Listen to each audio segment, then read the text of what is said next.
نحمده ونصلی علی رسول کریم۔ آج 15واں پارہ پڑھا گیا ہے، اس کے اندر 2 صورتیں ہیں۔ پہلی صورت کا نام سورت بنی اسرائیل ہے اور دوسری صورت کا نام سورت کاف ہے، بڑی مشہور صورت ہے۔ جو سورت بنی اسرائیل کی ابتدائی آیات ہیں اس میں واقع معراج ہے۔ معراج کہتے ہیں بلندی کو، چونکہ یہ آپ صلی اللہ علیہ وسلم کا ہجرت والے سال، جس سال آپ نے ہجرت کی اس سال آپ رجب کے مہینے میں آپ کا یہ سفر ہوا ہے۔ اس سفر نامے کو واقع معراج کہا جاتا ہے۔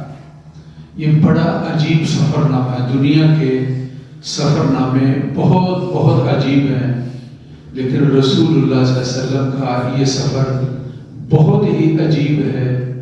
یہ زمینی سفر بھی ہے اور یہ آسمانی سفر بھی ہے، اور پھر یہ سفر کوئی خواب کا واقعہ نہیں ہے، بلکہ عالم بیداری کے اندر جسم روح، یعنی آپ اس طرح آپ نے یہ سفر کیا ہے، اور اس کا کوئی روحانی سفر کے ساتھ تعلق نہیں یا کسی خواب کے ساتھ تعلق نہیں۔ یہ آپ صلی اللہ علیہ وسلم کا معجزہ ہے اور آپ کا کمال ہے۔ رات کے کچھ حصے کے اندر آپ نے یہ سفر کیا مکہ سے بیت المقدس کا، اور پھر بیت المقدس سے آپ نے آسمانوں کا سفر کیا ہے۔ بہت سارے عجائبات ہیں اس سفر کے۔ ان میں سے جب آپ نے سفر کیا تو 4 جگہ آپ نے قیام کیا، آپ اترے۔ کہتے ہیں کہ ایک جگہ پر مجھے کہا گیا کہ یہاں اترو اور نفل پڑھو۔ میں نے نماز پڑھی اور مجھے بتایا گیا کہ اس کو یثرب کہتے ہیں اور یہ مدینہ ہے اور یہ آپ کا دارالہجرت ہوگا۔ آپ نے ہجرت کر کے یہاں پر آنا ہے۔ پھر آپ صلی اللہ علیہ وسلم کا ایک شہر سے گزر ہوا اور آپ نے وہاں قیام کیا۔ کہا کہ اس کا نام بیت اللحم ہے۔ حضرت عیسیٰ کی ولادت باسعادت اس شہر کے اندر ہوئی۔ آپ یہاں اترے اور نفل پڑھے، اور پھر ایک جگہ آپ اترے اور کہا گیا کہ اس کا نام طور سینا ہے۔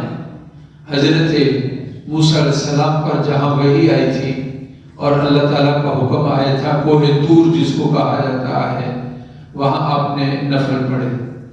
پھر آپ ایک جگہ پر آپ کو اتارا گیا اور کہا گیا کہ یہاں اتریے اور نفل پڑھیے۔ اس کا نام تھا مدین۔ وَإِلَى مَدْيَنَ أَخَاهُمْ شُعَيْبًا، حضرت شعیب علیہ السلام کی بستی۔ آپ نے یہ 4 جگہ پر راستے کے اندر اترے ہیں، اور آپ نے پھر آسمانوں پر حضرت آدم علیہ السلام سے ملاقات ہوئی، حضرت یوسف سے ملاقات ہوئی، حضرت موسیٰ سے ملاقات ہوئی، حضرت ہارون سے ملاقات ہوئی، حضرت ابراہیم سے ملاقات ہوئی، حضرت عیسیٰ اور حضرت یحییٰ سے ملاقات ہوئی، اور 7 آسمانوں پر نبی پاک صلی اللہ علیہ وسلم کا جانا ہوا، اور پھر وہاں سے اوپر گئے اور پھر آپ تشریف لائے۔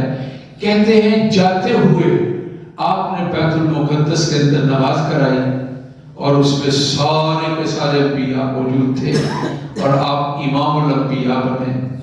نبیوں کی آپ نے امامت کرائی، اور آپ سردار ہیں انبیاء کے، آپ امام ہیں انبیاء کے۔ اللہ کی ذات نے یہ رتبہ اور مقام رسول پاک صلی اللہ علیہ وسلم کو نوازا۔ جب آپ نے تذکرہ کیا تو لوگ بڑا مذاق کرنے لگے۔ پھر آپ سے کہا گیا کہ اگر آپ بیت المقدس گئے ہیں تو ہمیں اس کا نقشہ بتاؤ۔ تو ظاہر ہے کہ ایک دفعہ دیکھنے سے کئی دفعہ بیت اللہ دیکھا، کوئی دروازے گنوانا چاہے کھڑکی کو گنے گا۔ اللہ کی ذات نے بیت المقدس کو سامنے کر دیا۔ جو سوال کرتے تھے رسول اللہ صلی اللہ علیہ وسلم دیکھ کر ان کا جواب دیتے تھے۔ یہ سفر نامہ ہے، اس کو واقعہ معراج کہا جاتا ہے۔ یہ آپ صلی اللہ علیہ وسلم کے معجزات میں سے ہے۔ سورۃ بنی اسرائیل شروع ہوئی تو کہا سبحان الذی اسریٰ بعبدہ، پاک ہے وہ ذات۔ اسراء کہا جاتا ہے رات کے حصے میں سفر کرنا۔ لیلن جو لفظ بولا گیا اس کا مطلب ہے تھوڑا سا حصہ رات کا.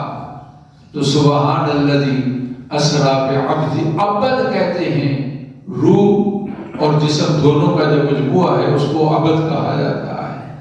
تو سبحان الذی، پاک ہے وہ ذات جس نے رات کے تھوڑے حصے میں سفر کرایا محمد صلی اللہ علیہ وسلم کی جان اقدس کو من المسجد الحرامی، مکہ معظمہ سے اس کا نام مسجد الحرام ہے اور سب سے پہلا گھر اللہ کا گھر ہے وہ مکہ معظمہ کے اندر ہے، الی المسجد الاقصی، مسجد اقصی تک جو مسلمانوں کا قبلہ رہا ہے، الذی بارکنا حولہ، جس کے پاس بہت برکتیں، انبیاء کی زمین ہے اور بہت انبیاء وہاں گزرے ہیں. لنریہ من آیاتنا، ہم آپ کو بہت ساری نشانیاں دکھانا چاہتے تھے، چنانچہ کچھ کا میں نے تذکرہ کیا، باقی تفصیلات کتابوں میں ہیں. اللہ اپنی کروڑہا رحمتیں اس جان اقدس پر نازل کرے جو ہمارے اور آپ کے آقا ہیں محمد الرسول اللہ صلی اللہ علیہ وسلم. قیامت میں ان کا قرب ہو اور ان کی سفارش ہمیں حاصل ہو. آپ نے فرمایا مجھے تو اللہ نے یہ معراج کرایا، میری امت کا معراج الصلاۃ معراج المؤمنین، میری امت کا معراج نماز کے اندر. تو امت کو نہیں کبھی نہیں چھوڑنا چاہیے، کبھی نہیں چھوڑیں گے. مائیں بہنیں اور بیٹیاں بھی ہیں کہ نماز کبھی نہیں چھوڑیں گے. اللہ اہتمام نصیب فرمائے. الحمدللہ رب العالمین.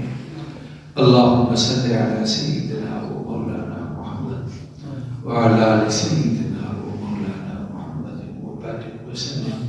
اللہ قرآن کی برکت سے سی پی میں پھنسے ہوئے اللہ ہمارے بھائی اور ساتھیوں کی اللہ رہائی نصیب فرمائے.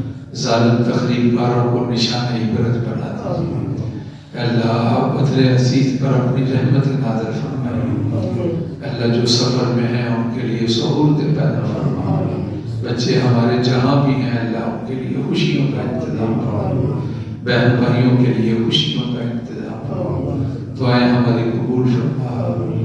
قرآن مجید آدھا ہوا، آدھا باقی ہے، اللہ آپ کی توفیق سے تکمیل ہوگی، نصیب فرما دینا. وصلی اللہ تعالی علی سیدنا و مولانا محمد و آلہ و اصحابہ.